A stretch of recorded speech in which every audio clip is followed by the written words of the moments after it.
The air in the penthouse overlooking Lagos's skyline was thick with the scent of ambition and cold efficiency. For Mary Olafemi, CEO of Olafemi Group, it was the only air she'd ever known. Her life was a meticulously planned grid of meetings, flights, and multi-billion naira deals. There was no room for spontaneity, and certainly no room for vulnerability. That was, until a man named Chidi came into her life. Chidi, her new head of security, was a stark contrast to her world of polished marble and sleek glass. He was all solid muscle and quiet intensity, a man who moved with the grace of a predator and the stillness of a stone wall. His eyes, the color of a stormy sky over the Atlantic Ocean, held a depth that seemed to see right through her carefully constructed facade. Their professional relationship was initially a series of terse exchanges and silent car rides through the bustling city. Mary saw him as a necessity, a human shield against a world that had grown increasingly hostile. The threats had escalated from anonymous emails to unsettling, tangible incidents, a defaced billboard, a small fire at a satellite office. Chidi saw her as a job, a high-stakes responsibility he was paid handsomely to protect. He was a professional, a man whose past in the Nigerian armed forces had taught him to compartmentalize and execute. Emotions were a liability, but as days turned into weeks, the cracks in their professional armor began to show. It started with small things. One rainy evening, a late-night meeting had left Mary exhausted and on the verge of collapse. As they walked to the car, she stumbled, her high heels no match for the slick pavement. Before she could fall, Chidi's arm was around her, his grip firm and steady. The unexpected contact, the sheer warmth of his hand on her back, sent a jolt through her. For the first time, she felt not just safe, but cared for.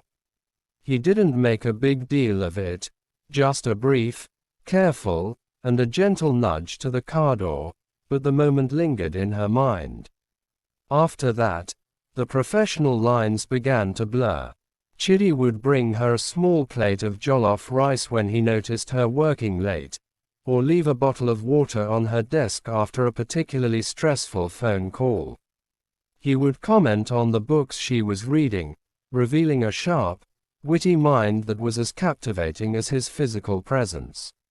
Mary, in turn, found herself opening up, sharing stories about her childhood in Enugu, her dreams, and the loneliness that came with her position. She realized that for years, she had been a fortress, and Chidi was the first person to ever knock on the gate. Their late-night conversations became the most anticipated part of her day.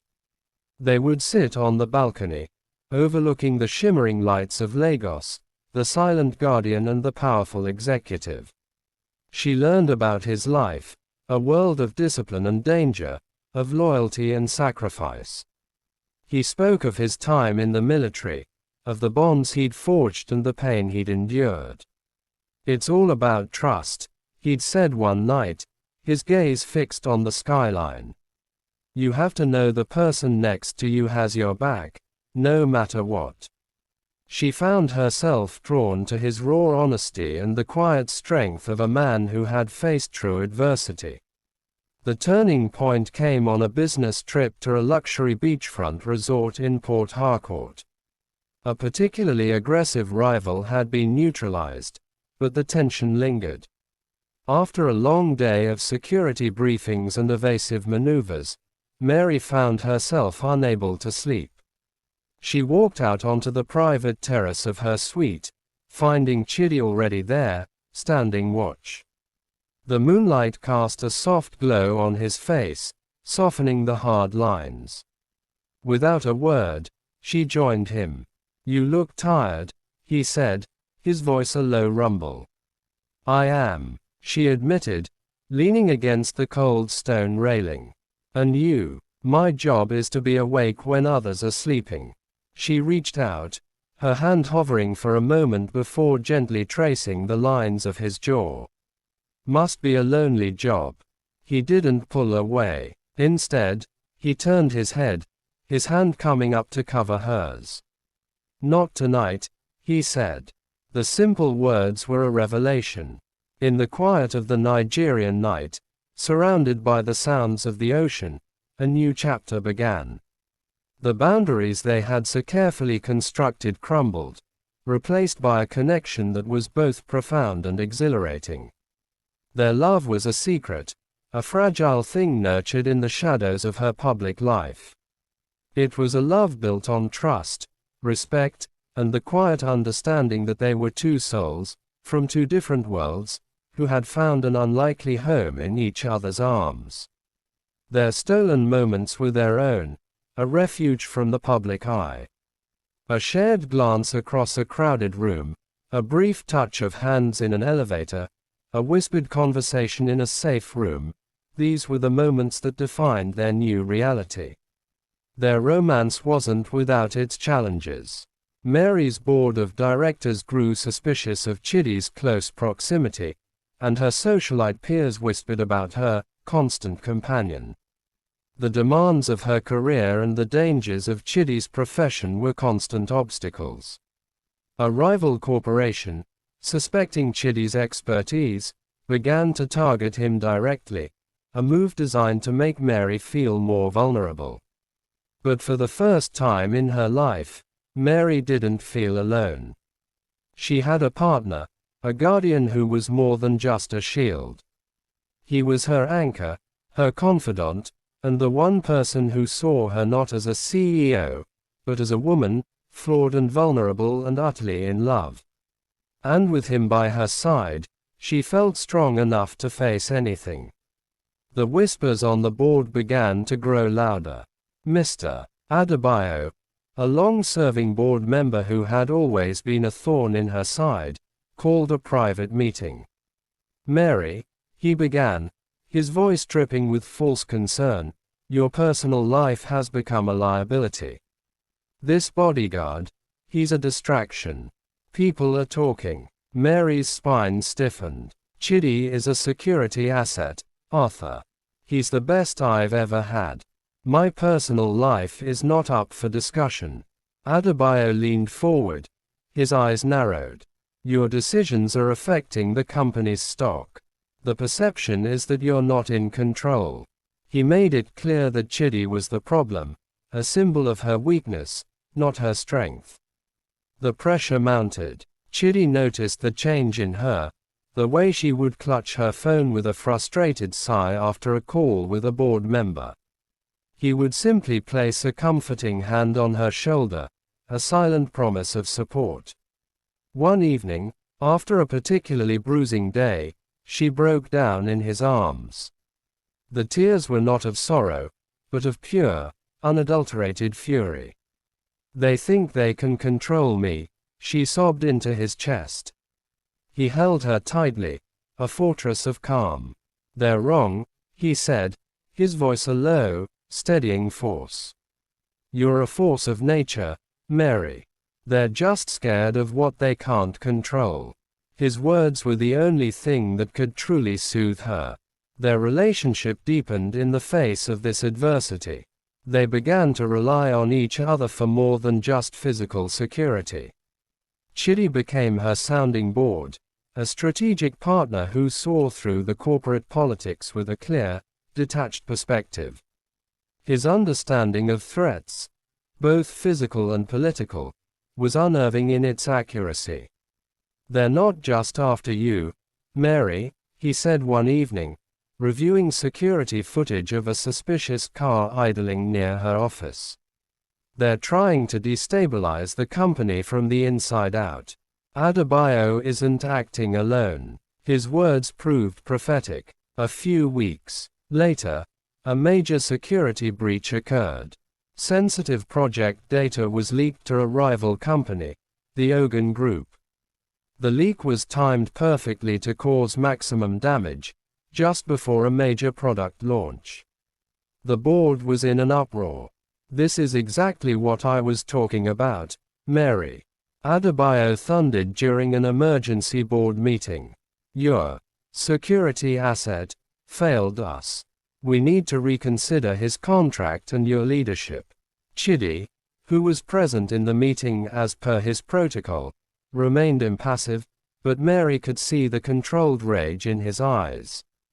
He had been meticulous in his work. He knew this wasn't an oversight. This was an inside job. Later, in the privacy of her penthouse, Chidi laid out his findings. The breach was internal. The firewall was bypassed using a unique encryption key that was only accessible to a few senior executives. I'm almost certain it's Adebayo. Mary was stunned. The betrayal cut deeper than any corporate maneuvering. She trusted her inner circle. Are you sure? She asked, her voice barely a whisper. I can get you proof, he said.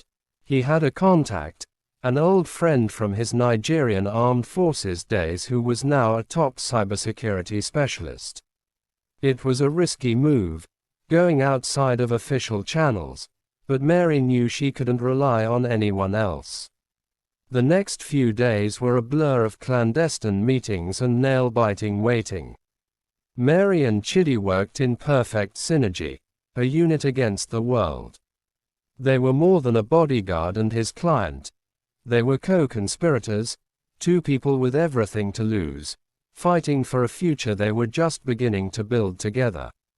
Their stolen moments of intimacy, a hand held under the table during a tense dinner, a quick, reassuring kiss in the darkened elevator, became a source of strength. The proof came in the form of a heavily encrypted file.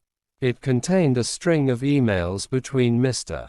Adebayo and the CEO of the Ogun Group, detailing the plan to destabilize Olufemi Group and force Mary out. The evidence was irrefutable. The final confrontation was a quiet, brutal affair. Mary called a final, private meeting with Adebayo. She laid the evidence on the table, a cold, calculated fire in her eyes. Adebayo's face went pale. How? He stammered, his bravado crumbling.